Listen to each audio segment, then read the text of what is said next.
क्या कह रहे हैं?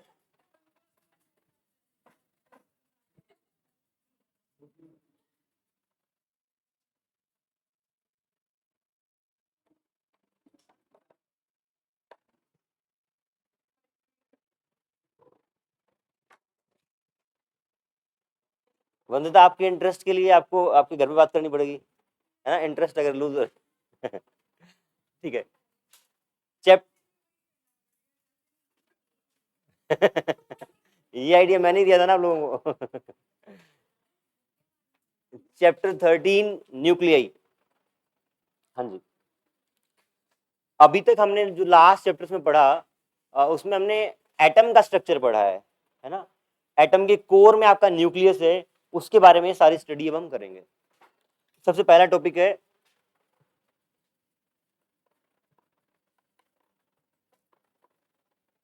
एटॉमिक मासेस,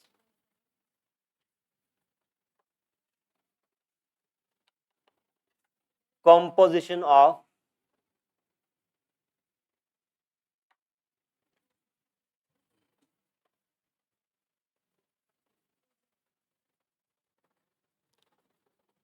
एटम का साइज कितना होता है?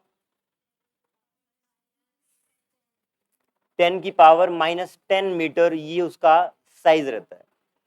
इतने छोटे पार्टिकल का क्या मास मेजर करना संभव है? नहीं है। अगर मैं आपको कह दूं कि आपको एक चावल के दाने का मास मेजर करना है, तो कर पाएंगे? कैसे करेंगे बताएं? हाँ जी, नहीं, देखते हैं कैसे। अगर बहुत क्रूड मेथड यूज करें, फॉर एग्जांपल आपने क्या किया, एक एक किलो एक थैली, मतलब उसके लिए चावल के दानों की, और उसका वेट कैलकुलेट कर लिया। मान लो कि वो 100 ग्राम है, 200 ग्राम है। उसके बाद दाने कैलकुलेट कर लिए।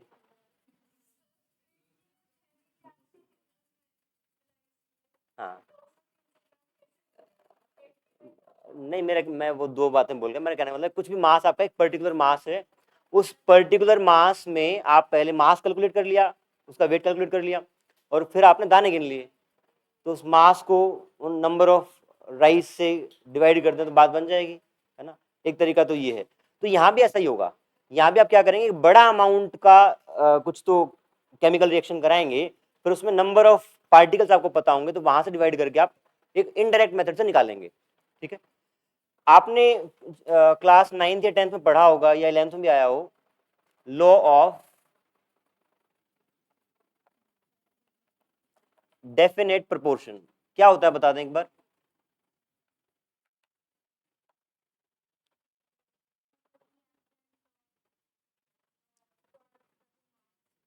हम्म, इसका मतलब है जैसे कि आप आपका अगर कार्बन मोनोऑक्साइड बन रहा है, कैसे किसी रिएक्शन में C+O, यहाँ पे कार्बन और ऑक्सीजन एक फिक्स मास के रेशियो में ही आपके रिएक्ट करके कार्बन मोनोऑक्साइड बनाएंगे। ठीक है। कार्बन का मास कितना होता है आपको पता है? वैसे बता दें एक बार। 12, और इसका 16। तो ये 3:4 रेशियो में, हमेशा मास के 3:4 रेशियो में रिएक्ट करके कार्बन मोनोऑक्साइड बनाएगा। अगर कैसे भी करके मुझे कार्बन का मास पता लग जाए, कार्बन के सिंगल एटम का मास पता लग जाए, तो क्या मैं ऑक्सीजन का मास निकाल सकता हूं? है ना। बताएं, अगर इसका 1 यूनिट मास है तो इसका कितना होगा? हाँ जी, 4/3। इसका 4/3 हो जाएगा। तो यहां पे हम क्या कर रहे हैं, जब भी हमें एटॉमिक मास की बात करनी होगी, तो सबसे पहले हमें एक स्टैंडर्ड तय करना होगा कि इस स्टैंडर्ड के से हम बाकी सबका मास कंपेयर करेंगे। वो कहां से आएगा? आप बहुत सारे एलिमेंट्स को रिएक्ट कराओगे, है ना। रिएक्ट कराने से यहां से ये तो पता लग गया कि कार्बन का अगर 1 यूनिट है तो उसका 4/3 यूनिट्स रहेगा। आप सारे एलिमेंट्स का ऐसे करके क्या कर सकते हैं, रिलेटिव मास कितना है वो निकाल सकते हैं, है ना। एग्जैक्ट मास निकालना वो मास स्पेक्ट्रोग्राफ का काम है, हमारे सिलेबस का पार्ट नहीं है। एक का निकाल लेंगे, बट उसमें क्रूड मेथोडोलॉजी वही रहेगी जो मैंने बताई कि एक चावल के दाने का वेट कैसे निकालेंगे, टोटल एक बड़े सैंपल का निकालेंगे, फिर आप नंबर ऑफ पार्टिकल्स आपको पता होगी तो उससे डिवाइड करके आप निकाल लेंगे। ये आपका बेसिक है। अब इसके बाद हमने वो स्टैंडर्ड क्या माना, 1 एटॉमिक मास का जो स्टैंडर्ड है, आपने केमिस्ट्री में पढ़ा होगा, बता दें एक बार। मास, हाँ, जो आपने 1 एटॉमिक मास यूनिट AMU पढ़ा है, वो कार्बन एटम का 1/12 पार्ट। तो आप ये पहले लिख लेंगे। जो स्टैंडर्ड है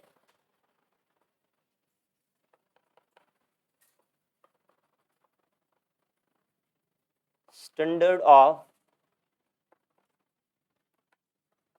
एटॉमिक मास, जिसको आप 1 एटॉमिक मास यूनिट बोलते हैं, 1 AMU, it is equals to 1/12 of mass of carbon 12 atom. अब यहां पे आपने कार्बन एटम ही क्यों लिया स्टैंडर्ड, मतलब कार्बन एटम के मास का 1/12 ही क्यों लिया? हाँ, एक बात तो ये, और वेरी गुड, 2 पॉइंट और, हाँ जी, हाँ, एबंडेंटली अवेलेबल है। और एक पॉइंट और, ये सॉलिड फॉर्म में है। अगर आप ऑक्सीजन को लेते मान लो, तो ऑक्सीजन को कैलकुलेट करना, हैंडल करना, वो सब डिफिकल्ट रहेगा, सॉलिड है। तो आप अगला पॉइंट लिखना चाहें तो why carbon is considered for standardisation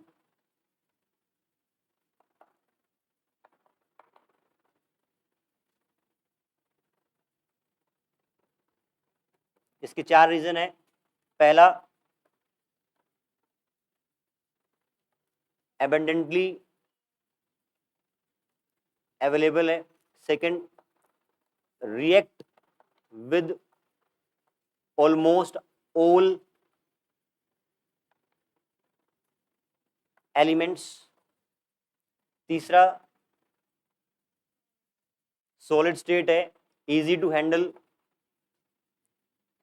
और चौथा, जो बाकी एटम्स का मास है वो उसका इंटीग्रल मल्टीपल है। masses of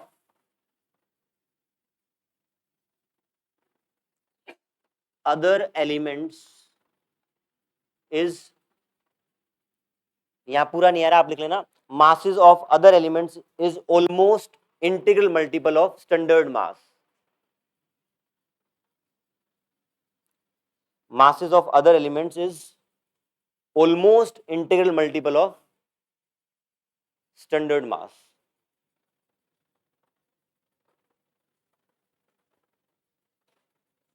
हाँ जी बेटा,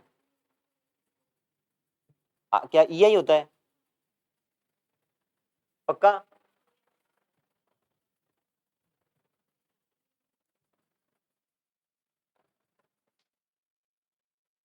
हाँ जी, done.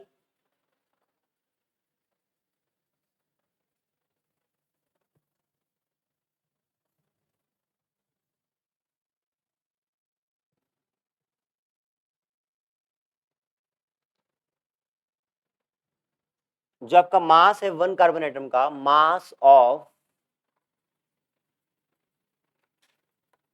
C12 is equals to 1.99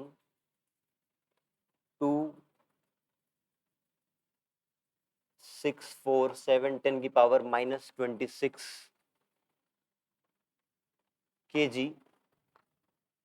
1 atomic mass unit will be 1/12 of this number, 1.992647 10 की पावर -26 kg।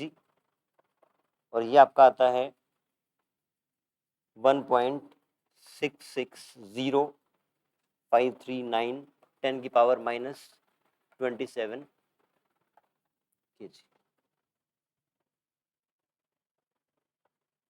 अप्रोक्सीमेटली आप इसको ऐसे याद करते हैं, 1 AMU इज इक्वल्स टू 1.6 10 की पावर -27 kg।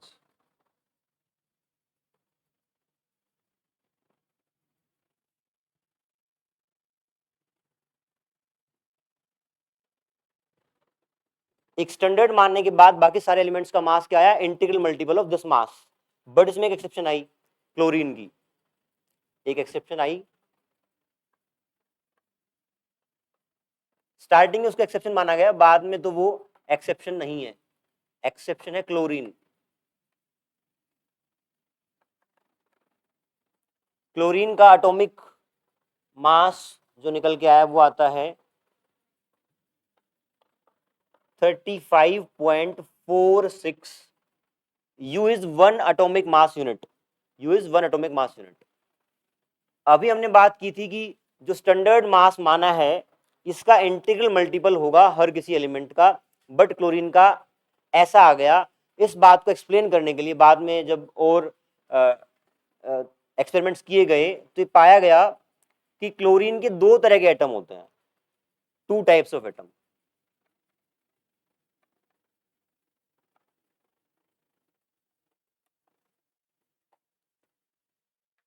दो टाइप्स के एटम में क्या होगा, एक का मास अलग है, दूसरे का मास अलग है। एक का मास गिवन है 34.98 एटॉमिक मास यूनिट, या मैं कहूं almost equal to 35 atomic mass unit. दूसरे एटम का क्या है 36.98 U, almost equal to 37 atomic mass unit. Naturally occurring chlorine के केस में ये लगभग लगभग 75% है और ये लगभग लगभग 25%। अब आप देखें ये वाला नंबर लगभग क्या है, integral multiple of atomic mass unit है, ये भी है। अब दोनों का परसेंटेज नेचर में अलग अलग है। आपको एक एटम का मास पता है, परसेंटेज पता है, तो क्या आप एवरेज मास निकाल सकते हैं? निकालेंगे और क्या लगाएंगे,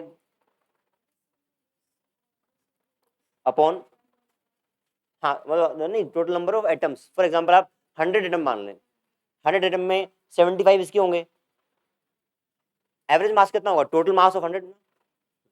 इसका आप एवरेज मास निकालेंगे तो इट विल बी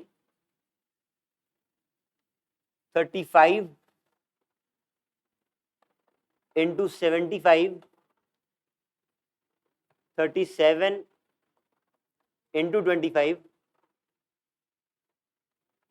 अपॉन 100, वो आ गया आपका, इसका आंसर आता है 35.5 एटॉमिक मास यूनिट, जो कि ये लगभग लगभग उतना ही है।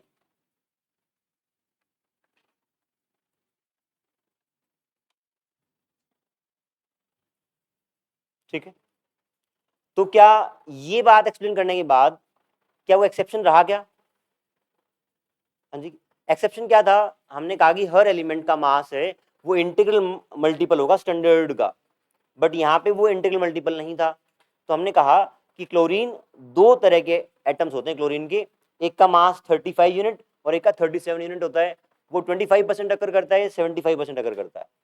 फिर हमने एवरेज मास निकाला, कैसे निकाला, टोटल 100 एटम मान लिए, 100 में से 75 किसके हैं, इसके हैं, 35 U इंटू 75 आ जाएगा, plus 37 U into 25, total mass of 100 atoms divide by 100, वो आपका एवरेज आ जाएगा 35.5 मास यूनिट। ठीक है, ऐसे अलग अलग तरह के एटम्स को आप बोलते हैं आइसोटॉप्स। ये क्लोरीन के आइसोटॉप्स हैं, दो अलग अलग तरह के। आप लिख लें एक बार आइसोटॉप के बारे में।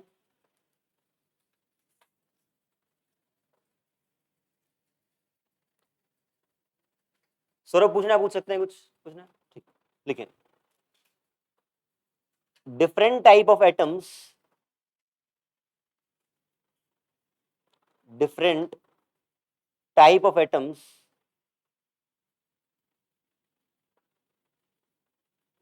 of same element, different type of atoms of same element exists which exhibits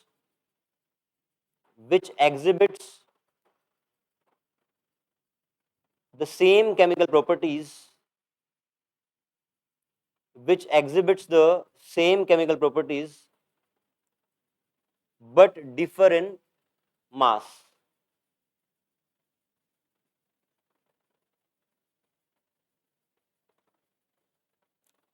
But differ in mass, such atomic species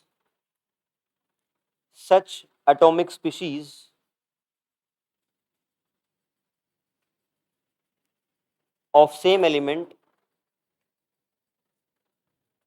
are called isotopes.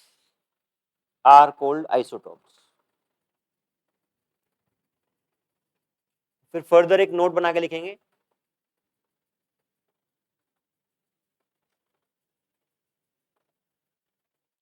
concept of isotopes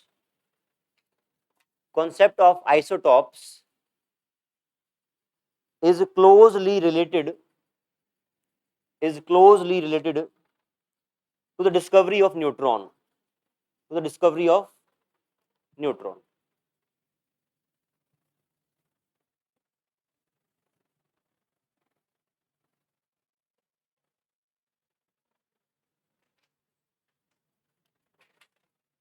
आपके हाइड्रोजन के आइसोटोप्स आपको पता है?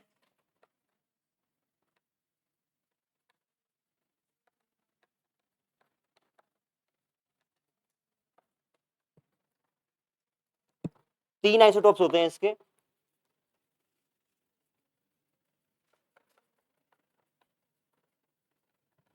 Three isotopes. पहला तो आपका हाइड्रोजन ही है,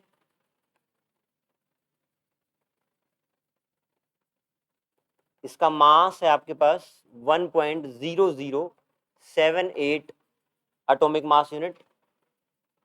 second है ड्यूटेरियम, जो हमने पहले ड्यूट्रॉन वर्ड यूज किया था वही है ये, बस इसमें ड्यूटेरियम का मतलब है कि इसमें इलेक्ट्रॉन्स भी हैं, वहां पे हम न्यूक्लियस के लिए यूज किया था। 2.0141,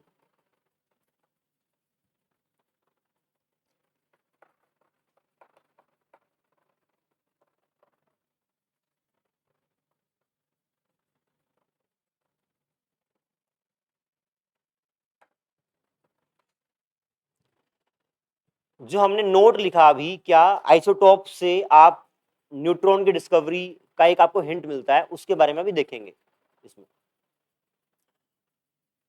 तीनों हाइड्रोजन आइसोटोप्स का जो न्यूक्लियस का चार्ज है वो प्लस ई है।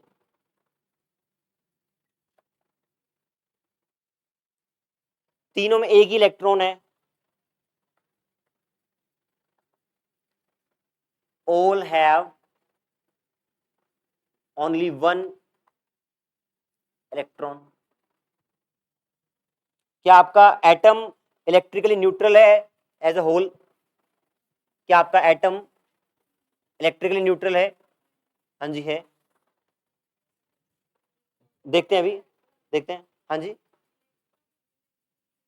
देखो मैंने क्या कहा, न्यूक्लियस का चार्ज तीनों के लिए प्लस ई है, तीनों के लिए, और तीनों के अंदर एक ही इलेक्ट्रॉन है। तो आपके न्यूक्लियस के अंदर प्लस ई चार्ज है और बाहर इलेक्ट्रॉन है। ये तीनों आइसोटोप्स के लिए सेम चीज है, अंदर प्लस ई चार्ज है, बाहर माइनस ई चार्ज है, बताएं। बट तीनों का मास अलग अलग है। रदरफोर्ड तक न्यूट्रॉन की बात ही नहीं होती, वो बोलता है कि पॉजिटिव चार्ज आपका न्यूक्लियस में है और नेगेटिव चार्ज का इलेक्ट्रॉन चक्कर काट रहा है। तो यहाँ पे तीनों के लिए अगर ये चार्ज सेम हुआ तो ये मास का डिफरेंस कैसे आया? इसका मास 1 है, इसका मास 2 है, इसका मास 3 है। हाँ, तो यहाँ पे एक प्रपोजल नया दिया गया कि एक और तरह का पार्टिकल, जिसका नाम न्यूट्रॉन है और उसका चार्ज नहीं है, क्योंकि चार्ज होता तो यहां दिखता, बट उसका मास है, इसलिए मास का डिफरेंस आ रहा है। ठीक है ना, लिखे यहाँ पे इसके लिए point.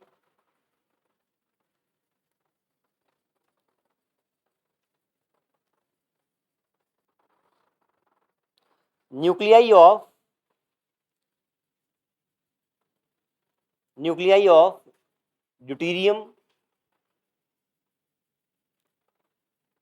and tritium are isotopes of hydrogen.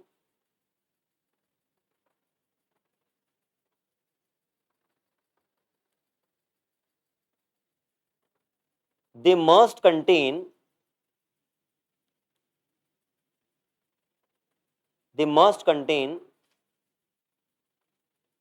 only one proton each.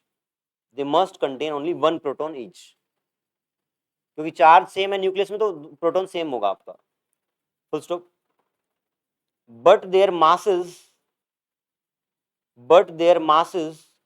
are in ratio of 1:2:3. Therefore, the nuclei must contain some additional neutral matter.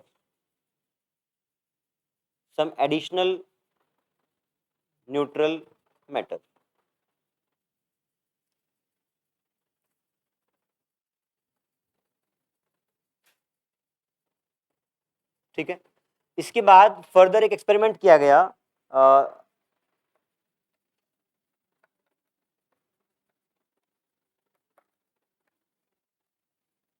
Experiment by James Chadwick.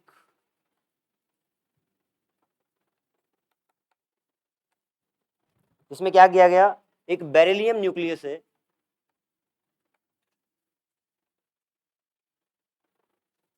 उसके ऊपर अल्फा पार्टिकल्स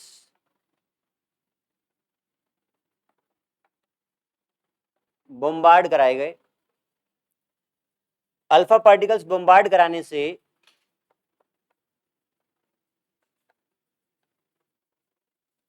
न्यूट्रल आपका एक beam निकल के आई.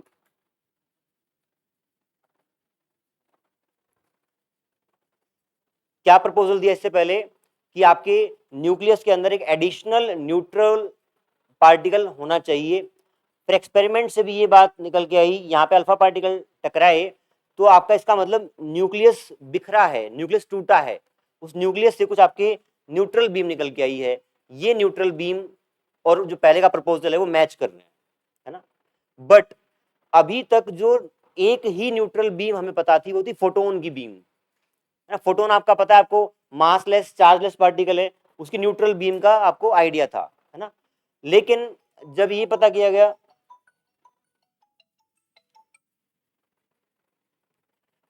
जब आपका energy और momentum conservation लगाया गया उस न्यूट्रल बीम के लिए, तो वो फोटोन सेटिस्फाई नहीं कर रहा था, है ना. बट अगर उस न्यूट्रल बीम के अंदर जो पार्टिकल है उसका मास अगर आप प्रोटॉन के मास के बराबर मान लेते हैं, तब वो एनर्जी और मोमेंटम कंजर्वेशन की लॉज को फॉलो कर रहा था. रिपीट करता हूं मैं एक बार. क्या कहा, आइसोटोप्स को देख के अंदाजा लगाया गया कि न्यूक्लियस के अंदर एक एडिशनल न्यूट्रल पार्टिकल अवेलेबल है. एक्सपेरिमेंट कंडक्ट किया गया, वहां से आपकी न्यूट्रल बीम निकली भी. बट उस टाइम तक एक ही न्यूट्रल बीम का की जानकारी थी, वो थी फोटोन की बीम. फोटोन आपका मासलेस पार्टिकल है, चार्जलेस पार्टिकल है. लेकिन जब वहां पे एनर्जी कंजर्वेशन और मोमेंटम कंजर्वेशन लगाया गया तो सेटिस्फाई नहीं कर पाया, क्योंकि उसका मास क्या है, फोटोन का जीरो मास है. उस तरीके से उस दोनों एनर्जी और मोमेंटम कंजर्वेशन एप्लीकेबल नहीं हो पाए. अगर हम उस न्यूट्रल बीम के पार्टिकल का मास प्रोटॉन के मास के बराबर मान लें तो एनर्जी कंजर्वेशन और मोमेंटम कंजर्वेशन की इक्वेशन सेटिस्फाई होती हैं. तो यहाँ पे जो न्यूट्रल पार्टिकल प्रपोज किया गया उसका मास लगभग प्रोटॉन के बराबर था. ये आपको स्टोरी की तरह याद करना है, मैं लिखवा देता हूं. लिखिए आप.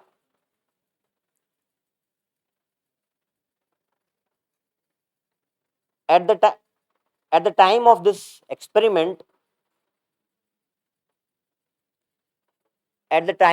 experiment only photon radiation was neutral radiation available.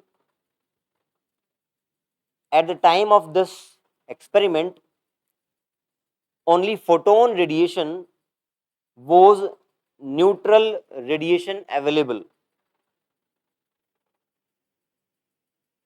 Next bullet point बनाएंगे, but energy momentum conservation rejects the possibility of photon.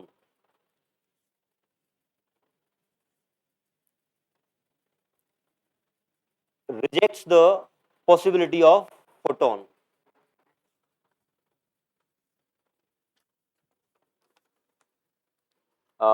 But energy momentum conservation reject the possibility of photon.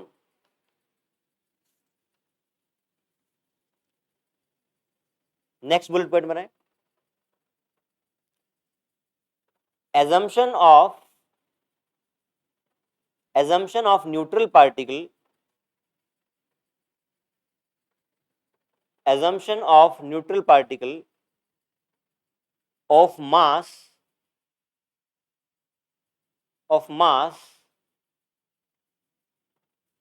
almost equal to mass of proton,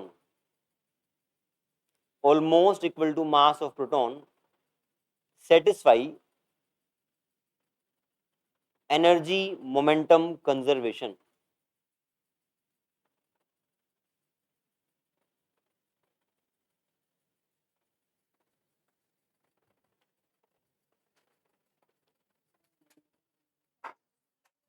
हाँ, charge ना हो, ना positive charge ना negative charge.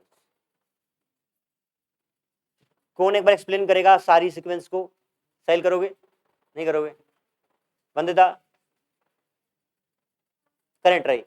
आपकी neutron की discovery से मतलब कि आइसोटॉप्स का क्या है, आपका मास डिफरेंट आ रहा है, उससे आपको क्या हिंट मिला, फर्दर क्या किया?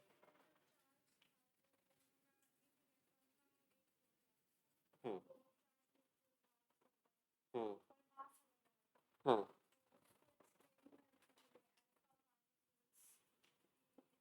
पहले तो प्रपोजल दिया गया। देखो क्या है, आपके तीनों आइसोटॉप्स में न्यूक्लियस में चार्ज सब में प्लस ही है और बाहर इलेक्ट्रॉन भी एक ही है।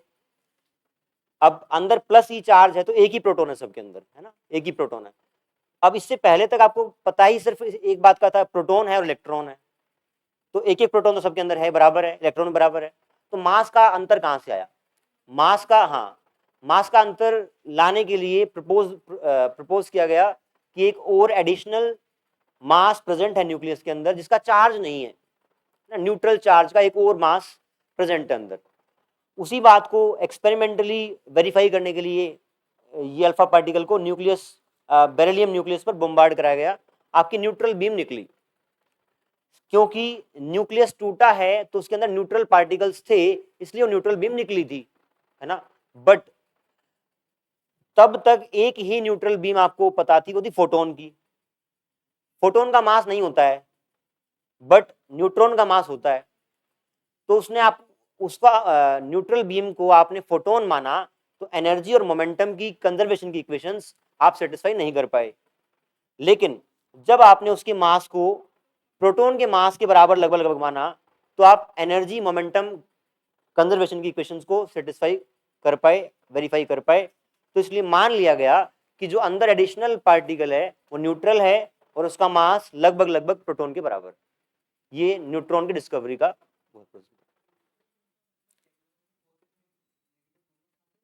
नहीं, न्यूट्रल चार्ज है। ऐसे तो अगर आप जाएंगे ना, देखो आपके फर्दर प्रोटॉन और न्यूट्रॉन के अंदर जाएंगे तो क्वार्क्स होते हैं, क्वार्क्स का चार्ज होता है। तो ऐसे तो उनका चार्ज, टोटल चार्ज जीरो है, आप ये माने न्यूट्रल का मतलब टोटल चार्ज जीरो है। ऐसे तो एटम का भी टोटल चार्ज न्यूट्रल होता है ऐसे तो, है ना। बट न्यूट्रल बीम का मतलब है कि उसके अंदर के चार्ज को हम कंसिडर नहीं कर रहे हैं। ठीक,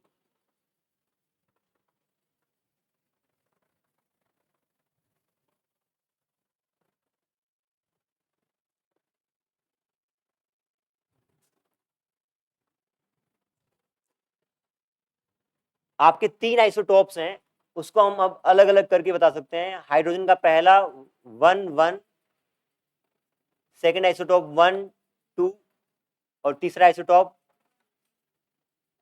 1 3। ये है आपका एटॉमिक नंबर। एटॉमिक नंबर का मतलब है number of protons. Z equal to 1 हो गया इसके अंदर, ठीक है। सबके अंदर Z कितना है? 1 है। इसके अंदर भी Z 1 है, इसके अंदर भी Z 1 है। पहले से पता था कि मैं प्रोटॉन सबके अंदर बराबर है, प्रोटॉन बराबर है, इलेक्ट्रॉन भी एक है इसके अंदर, तो आपका इलेक्ट्रॉन भी कितना हुआ? एक हुआ।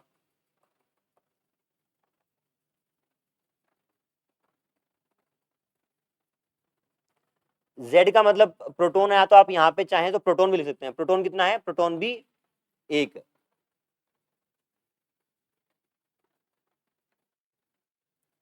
ये जो ऊपर लिखा हुआ है ये आपका मास नंबर है।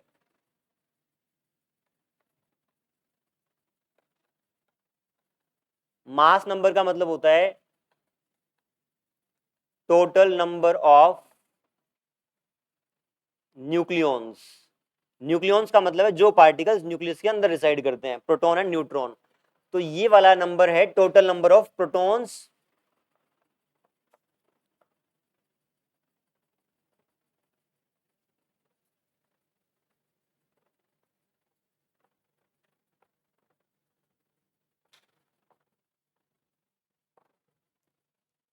यहां पे देखें, यहां मास नंबर कितना है? 2। तो एक प्रोटॉन हो गया, न्यूट्रॉन कितना बचा? एक।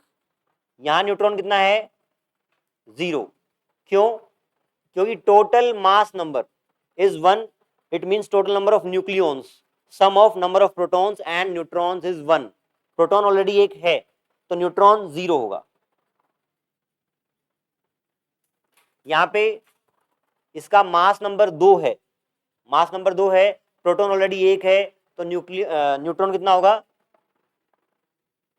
1। यहां पे न्यूट्रॉन 2, क्योंकि मास नंबर 3 है आपका और एक प्रोटॉन ऑलरेडी है, तो न्यूट्रॉन 2 हो गया। ठीक। तो तीनों आइसोटॉप्स के न्यूक्लियस में तो अंतर है, बट उनके सेंटर के चार्ज और सराउंडिंग के इलेक्ट्रॉन्स में अंतर नहीं है। आप ये बताएं, जब आपकी केमिकल रिएक्शन होती है, अभी मैंने लिखी थी C+O equal to CO goes to CO, उस केस में क्या एटम्स के न्यूक्लियस के साथ छेड़छाड़ होती है क्या?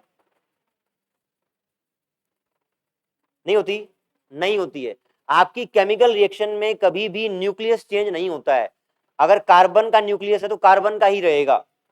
उस साइड आप देखो, उसके अंदर मॉलिक्यूल के अंदर ये C+O बना, तो बस इस एटम के अंदर और इस एटम के अंदर बॉन्डिंग हो गई है, आपका न्यूक्लियस में कोई फर्क नहीं पड़ा है। इसका मतलब जब भी केमिकल रिएक्शन होगी तो उसमें न्यूक्लियस इन्वॉल्व नहीं होता, आपका इलेक्ट्रॉनिक कॉन्फ़िगरेशन इन्वॉल्व होता है। आइसोटॉप्स का इलेक्ट्रॉनिक कॉन्फ़िगरेशन सेम रहता है क्या? आइसोटॉप्स का इलेक्ट्रॉनिक कॉन्फ़िगरेशन सेम है, तो इसका मतलब उनकी केमिकल प्रॉपर्टीज भी सेम रहेंगी। इंपॉर्टेंट पॉइंट है ये, है ना?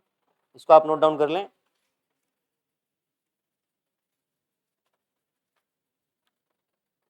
लिखिए आप, since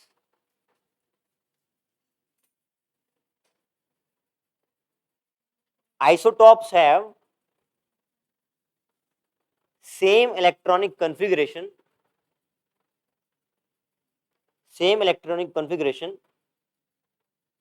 therefore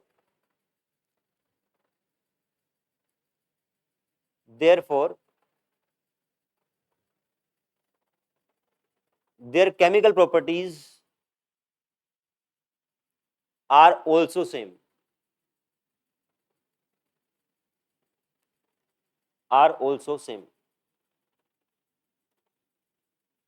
full stop. Isotopes are different,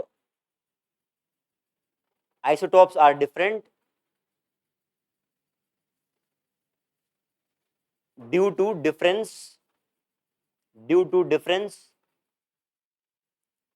in composition of their nuclei.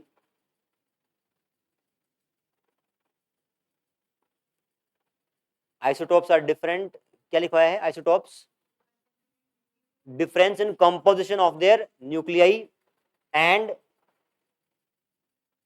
there is no involvement of nuclei in chemical reaction, and there is no involvement of nuclei in chemical reaction.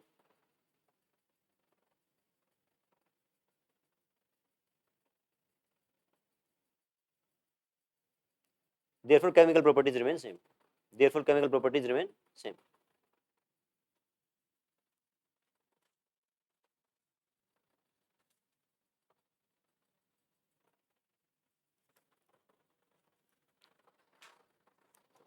एक आध term और है जो आपको कहीं पे काम आ सकती है, जैसे आइसोटोप एक वर्ड है, ऐसा ही एक और वर्ड है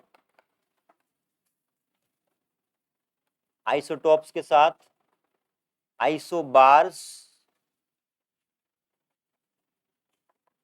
और है आपका आइसोटोन्स।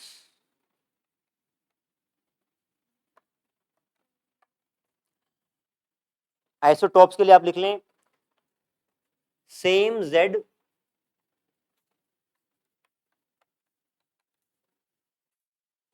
Different A। ये जो है आपका जनरल रिप्रेजेंटेशन होता है किसी भी एटम का, ZA, ये आपका एटॉमिक नंबर, ये मास नंबर। आइसोटोप्स में क्या है, atomic number is same but mass number is different. Isobars में सेम मास नंबर और डिफरेंट एटॉमिक नंबर।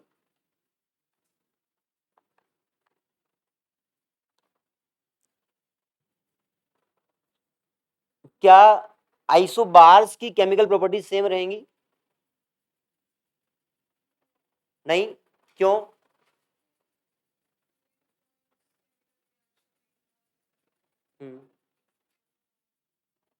यहाँ पे Z अलग है ना, Z अलग है तो नंबर ऑफ प्रोटॉन्स अलग है, नंबर ऑफ इलेक्ट्रॉन्स अलग है, तो आपकी अलग अलग केमिकल प्रॉपर्टी होगी। आइसोटोन्स में आपके same neutrons, same N,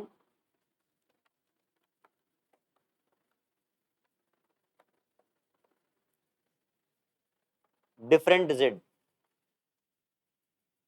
neutron same हो तो आपका आइसोटोन्स कहलाता है। इतना ही करें, ठीक, थैंक यू।